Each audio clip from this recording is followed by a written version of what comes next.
Thank you all for coming. Thank you for coming as well. Thank you. Before we start, I've been asked to pass on Nabil's heartfelt disappointment that he's not able to join us. Right. But he is going to be here for the screening of the Devil Seeds of Arador, so don't miss that. So welcome to Derby. Thank you. How's the day going so far? Very good. We just had some photographs downstairs. People with me having photographs taken. So here we are now to have a chat. So, quite right too. Yeah. So starting off, you grew up in Bayswater, didn't you, and went to the East 15 acting school? yes. Oh, that's yes. I was born in London in Bayswater, basement flat in 1950, and went to the East 15 acting school in 1968. Yeah, a long time ago.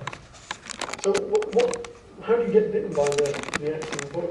Well, my childhood was quite disrupted and went to lots of different schools, so came to sort of see and meet lots of different people, and ended up pretending to be there and things like that, and going to drama clubs at school. Many of you probably did the same thing when you were at school, in plays and various things, pantomimes and nativities and all that.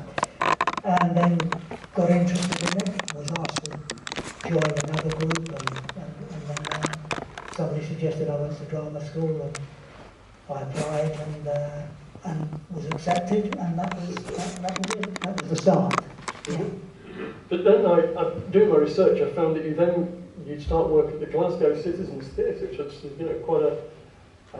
quite a step. What took you to the Scottish capital? That was repertory theatre. There aren't so many now. Many of the theatres throughout the country are used for touring now, and I think there may be a few that do have a company. What used to happen is you had a company of actors and crew and staff in a town. Derby Playhouse is still going. I don't know if it's got a repertory. Anybody know if it's still got a repertory company, or is it used for touring? Probably touring, I don't know. So, yeah. But you see, in the 70s, all these theatres were part of the community, and actors would be in a company, in a regional theatre for maybe a year. You'd do a play, more or less a play a month, and you'd get to know the town, the area, the people, the regulars who came to the theatre. You'd get a chance, more importantly, to play lots of parts, all sorts of parts, rehearsing one play while you're playing the other one at night, and then reading, preparing for the one following. So it was all good training and good solid work, a good grounding. Yeah. Absolutely. And I was looking at the sort of the alumni along with yourself, and there's some similarly, excellent names from the world of entertainment. It must have been great having like-minded people to bounce off all that talent along with yourself. Yes, yeah, you bump into people you haven't seen for years, and as with all of you, I'm sure, with people you've known years ago, you haven't seen. As soon as you see them, you pick up where you left off. So, yeah, that's been good. But Glasgow was my first job. You had to apply for all these repertory companies, and I went and auditioned for Glasgow Citizens, and I was there for about a year, I think I was there, yeah. 1971 to 72. Right. Yeah. Great stuff. Yeah. Now, jumping forwards to the early 80s, of course, you take up the role of Mike, the cool person, in The Young Ones. How did that come about? Well, that was 1981.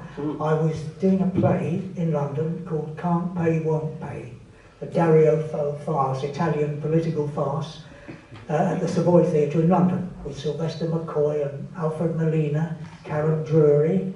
I think she went on to Brookside, did a lot in Brookside, didn't she, Karen? While I was doing that, Maggie Steed was in that as well, and her partner at the time was Andy de la Torre, who's the brother of Francis de la Torre. And Andy de la Torre was part of this whole movement of so-called alternative comedians. And he obviously came to see Maggie, and they were looking for this someone to play this character. I didn't know till after the whole thing was over that it was originally going to be Peter Richardson, who was part of the comic strip, the comedy. So there was this whole movement of what they called new wave, alternative comedians, and this whole thing was happening, which I wasn't really aware of because I was busy doing regular, normal theatre all over the place. So I went along and auditioned and did some improvisations with the people, and I was asked to do the pilot, because there's no guarantee you were going to do a series. We did a pilot in 1971, which became the first episode. We did the outside filming in Islington, and then obviously all the interiors are the usual thing at the television centre in White City in London. The rest of the series, the filming was done in Bristol, but all the inside stuff in the television centre, as with all those comedy series at the time, and onwards after that, until of course television centre has now become flats, I think, and it's all gone. Yeah. Yeah. I mean, you mentioned there being asked to do some improv. Was that part of the actual production as well? I mean, or was it really tightly? Well, it was well scripted, but things could change. You only had a week to do each episode, so you come in and read through, then they'd call what they call the blocking through of each episode in a day or so, and you're rehearsing. The end of the week, you perform in the studio what they call the pre-record day, where all the special effects and all the dangerous stuff has to be filmed in case anything goes wrong and they have to do it again. It's a question of time. That will be slotted in on the Sunday when the audience is in, very much like we've got here, but with cameras in between you and the stage. And they would slot in all the stuff we'd done the day before as far as they could in order of sequence. Right. So it was a busy old time. I can imagine, yeah. And Mike's character is more a sort of straight role, or slightly deadpan, compared to the madcap antics of Vivian and Rick. How was that? Did that rub off on you? Was it hard to sort of keep that without running away and letting it become infectious? No, you had to. Well, this comes in to answer the previous question you asked. It looked mad, it looked chaotic, but it had to be really well rehearsed, well organised, especially with those effects and the stunts. Yeah. Because Rick and Aid often hurt them. So I didn't have too much to do with the dangerous stuff. But Rick and Aid often got knocked themselves about, knocked each other about. And but that was part of their whole thing. Yeah. They'd done the Dangerous Brothers, and their whole thing was this cruelty to each other, but they loved each other, really,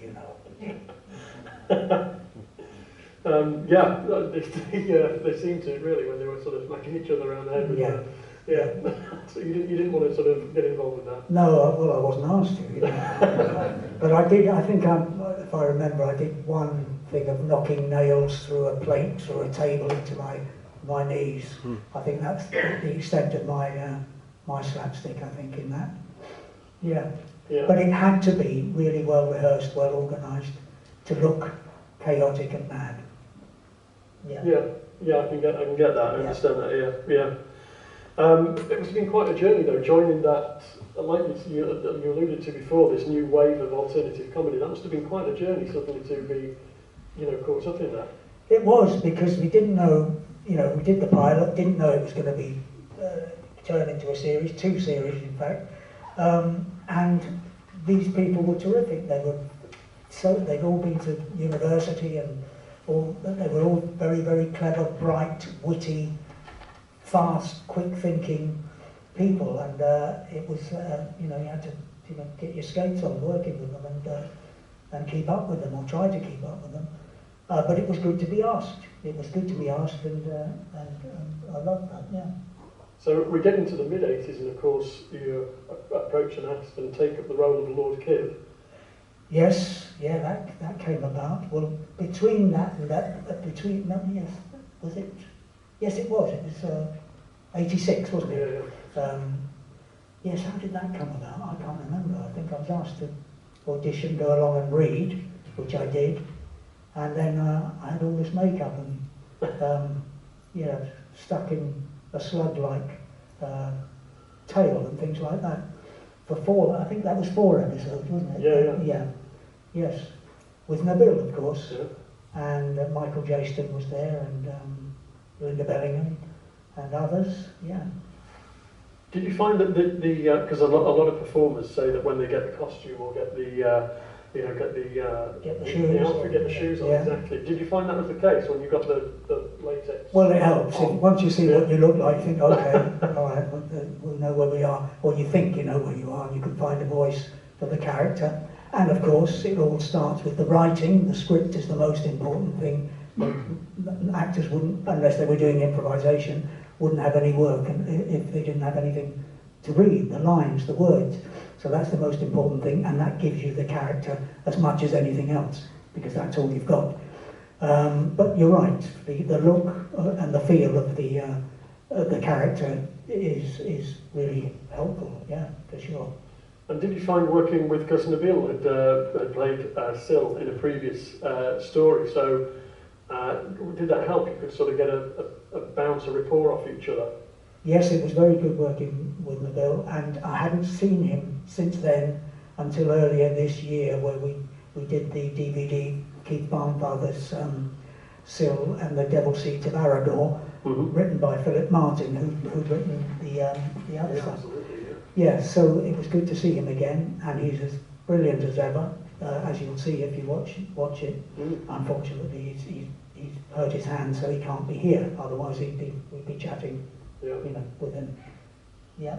I mean, mentioning the practical bodysuits, a lot of productions these days, they rely on sort of CGI. Do you think is it easier working with a practical effect rather than?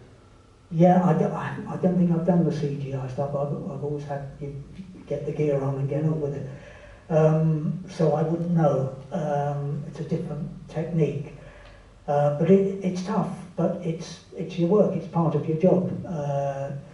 The Syl thing was the Lord Kiv thing was quite claustrophobic, but not so much as General Style later. No, absolutely. That was a tough one. With the face, the head, and the armour, which was very, very heavy, the Sontaran armour, and very hot underneath all that. So it's a question of acting your way through it, fighting your way through the thing for the character to come alive. But you have to have the stuff, you have to look as the character should be. So there we are, that's another one. Yeah. And then you move on to rejoin Rick and Aid in Bottom with Dave Hedgehog. Yes, that was a superb character. Yeah, that was a lovely thing, because they sent the script, and for most actors, you don't get. You have to go and jump through hoops year after year, time after time, to prove yourself, to audition, understandably, but it's part of it all again, and you could be rejected, and that's again part of it, rejection. So when you get something from people and they say, we want you to do this, and you don't have to audition, there's a whole weight falls from your shoulders. You haven't got to go through all that. You feel you're trusted enough and thought about enough that you haven't got to go through it. So that was great, yes. And also, having worked with them before, I knew the score in terms of the way everyone worked, and we'd had the confidence of the young ones behind us, and that they had been well received. So that was good, and it was well written again, good stuff, good characters, and we had wonderful Steve O'Donnell playing Spud Gun, who was terrific, and we all bonded, another tight little unit, and it worked well, yeah. Yeah, and quite a different character as well, because Mike the cool person is very sort of finger on the pulse, isn't he? Whereas Dave is almost effortlessly detached. Yes. He's unaware that it's Christmas in one episode. And, so that must be, where did that come from? Did you base that on anybody? No, but going back to Mike, he thought he had his finger on the pulse. Oh, right. He didn't have his finger on the pulse. Because the others were so extreme, he seemed to be quite relatively normal. But have a look at it, he's not normal. And he certainly hasn't got his finger on the pulse. But Hedgehog, well, I think Spud Gun and Hedgehog are quite gentle characters really. And where did he come from? I don't know. Again, the writing. You've got the writing. You've got what you do in rehearsal, and also we can, as with the young ones, although everything had to be tight, you could say, and we did say at times, oh, would it be better if I said that instead of that, or should we cut that, or maybe put that in a bit later, you know, whatever the line might be, or change it. Everyone was flexible for you to try and, you know, make adjustments and things, and everyone, in all sorts, even up to the recording time, you know, if something, they thought, no, let's try that one. So that was good, but within the structure of the thing. I can't think where, I don't think I based it on any, I got it from the lines and from what everybody else was doing. And how they speak about you. That's important for a character, is what other people say about that character. If you listen and pick up what they're saying, that gives you clues as well. So there's little hints coming from everywhere. That's your conduit into the mind of the writer, isn't it? Yeah. Excellent. And I mean, both characters are sort of quite subtle in their style, and it put me in mind when I was reviewing the material of a slightly deadpan, like almost like Jack D. But stand-up hasn't sort of appealed to you in a major way, I take it. No, I wasn't a stand-up. That's the thing. I was an actor, you know, doing theatre, and so it wasn't my world. And I think you've got to be a special sort of person to do that. You've got to want to do it, like anything. You've got to want to be doing it, or have a quick wit. A ready wit for a stand-up, and I don't think I've got that. No, it's not for me. But horses for courses. Mm-hmm. So then you become one of Jennifer Saunders' divorced husbands in Ab Fab. Yes. That must have been a pretty. Was that? Did you know Jennifer Saunders through? Obviously through the young ones, and of course she went on to marry Aid. And again, that was another thing, one of those jobs which came, the script was sent and said, would you like to do it? And again, it was lovely again to be asked. So yes, one of her ex-husbands who'd gone to America in the 60s, in sort of the film world loosely, and stayed and made his home there, met and married Bo, played by Mo Gaffney, and that was another nice thing to be asked to do. I imagine it was a great atmosphere on set, like a lot of the other shows. It was, yes, and all those J's, all the women, you've probably clocked this, all those women, their names began with J, didn't they? Joanna, Jennifer, June, Julia. Of course.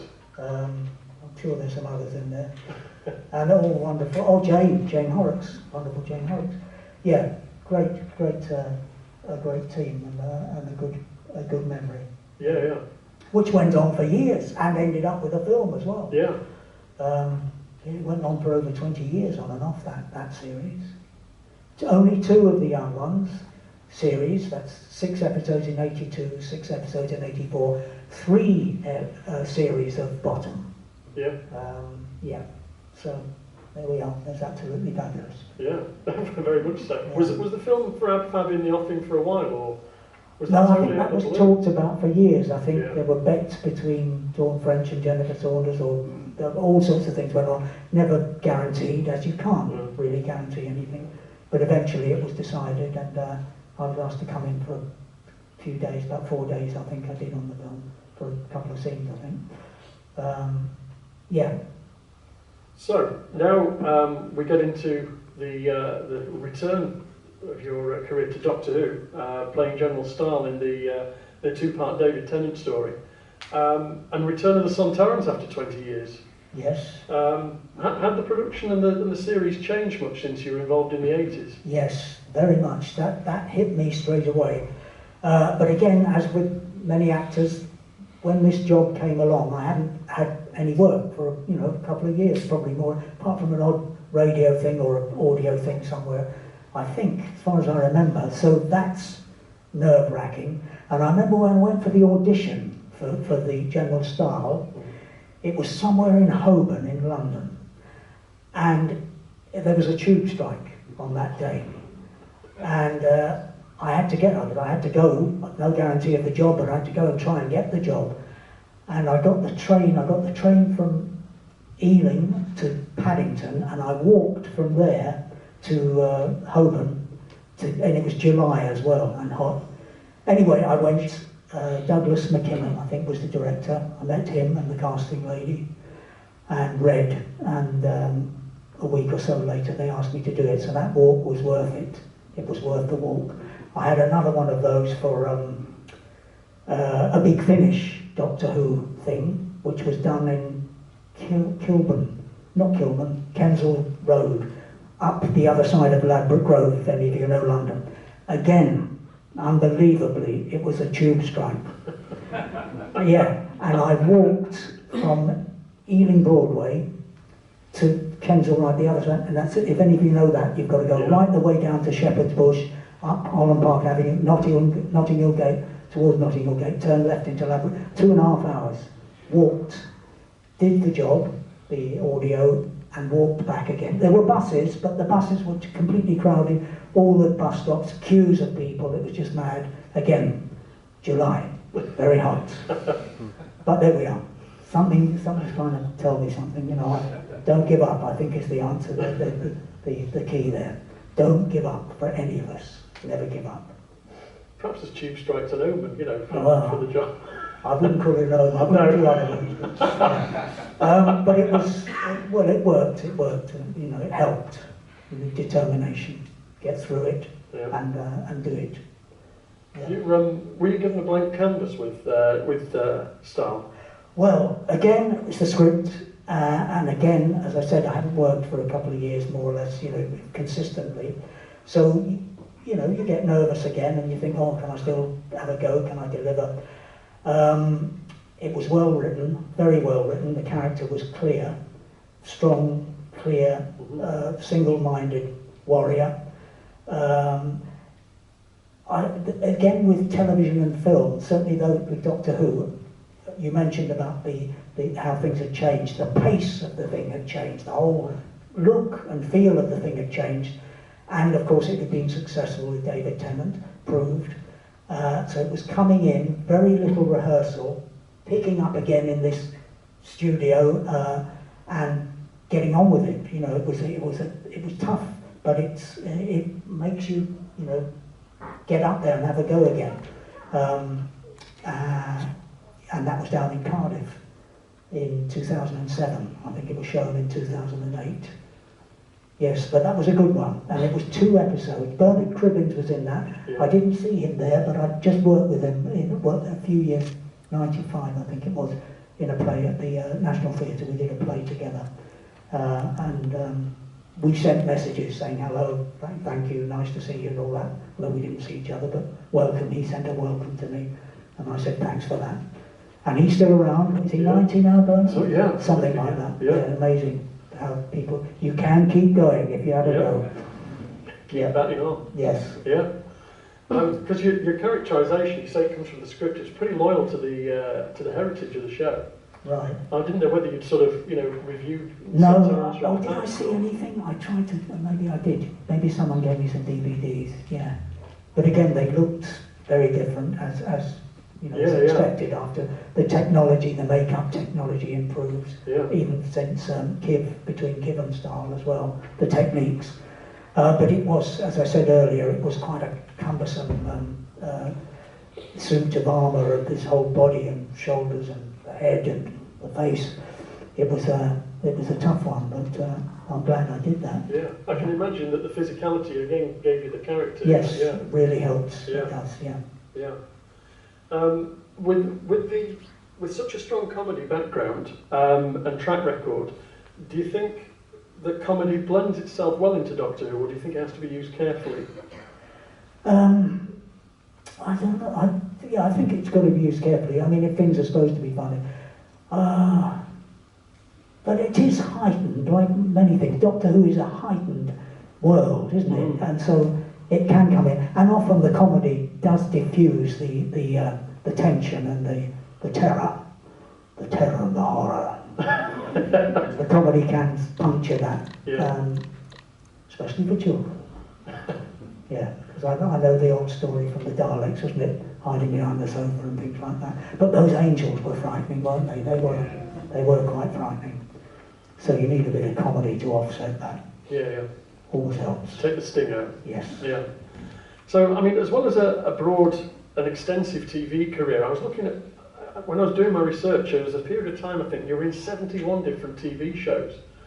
I don't, it was about a decade when you were just in dozens and dozens of shows, but you've also got, of course, stage work and film work. Have you got a preference? Is there a favourite? Now, let's see. Well, yes, I feel more comfortable in the theatre, doing a play. You've got that period of rehearsal beforehand, which is time enough to sort of learn it, to get an understanding, a fuller understanding of the character. And once you play it, if you're doing 8 shows a week, you get a chance to refine it and run the thing. Could be months, could even be a couple of years if you're lucky. And regular work. With film and television, as I said earlier, there can often not be enough rehearsal, I feel. Also, I'm very aware of the cameras, and I feel quite self-conscious with cameras and even with microphones and things like that.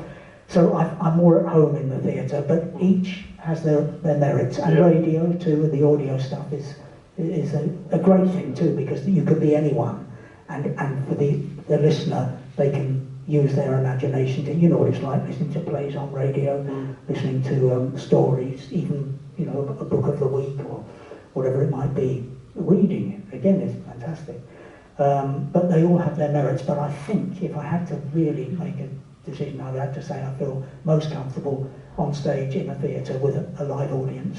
Yeah, the interaction, the rapport. And also playing a character through from start to finish. Yeah. Rehearsing the thing, having enough time to rehearse and learn it. And perhaps if I'd done more, I mean, you say a lot, doesn't feel like a lot to me, but if I'd done regular, more consistent television and films, maybe that would be, you know, I'd be comfortable with that. But the theatre is where I prefer to be, Yeah, excellent. Now that brings us to the very current and recent production of Syl and the Devil Seeds of Arador. And it's worth bringing Keith Barnfather onto stage now, if I could please. A warm welcome please for Keith. Thank you. To join us.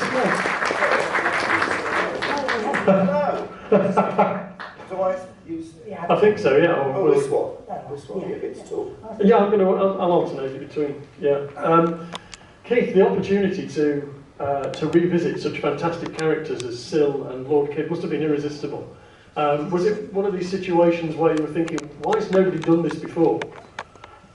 I rarely think that. I rarely think, why hasn't somebody done something before? I'm grateful they haven't. Yeah. You know, I tend to always look for opportunities that haven't been exploited, and our range of titles, normally what I'm looking to do is perhaps take something that needs development, that there is something. This one came about quite surprisingly. I hadn't thought to do anything with Syl, and I had other projects in the pipe. And then we did Nabil's Mythmakers last year. And I just we both feel the same way about it. He's an amazing person. Yeah. I know how sorry he isn't here. He wouldn't have not come other than he couldn't. But he is coming again now, I believe, for the screening in November, so he'll be here. So hopefully you can all come. But having met him, and he said when we did the interview with him, I went to his home, how much he would like to play the part again. And you know, being that my job, I started thinking, okay, hang on, Philip Martin owns the rights to Syl, and the brain starts going, and it just all came from that. So I asked Philip, and Philip said he'd love to write one. So I asked Nabil, I said, no, you remember I said about maybe we could, and I said, well, Philip says he'll do it. So he said yes, and then I went to everybody else. And the idea of including Kiv came out of Philip's script. So then I had to go to a certain young man here and say, would you do it? And because obviously the idea of having 2 people in full costume, it's bad enough we had Sophie and Nabil in full costume, prosthetics. I thought it was actually Philip's suggestion to have the rather nice juxtaposition of having Kiv played by Chris, actually as Chris playing Kiv, which will, the full reasons why will be in the story when you see it. And it inspired it.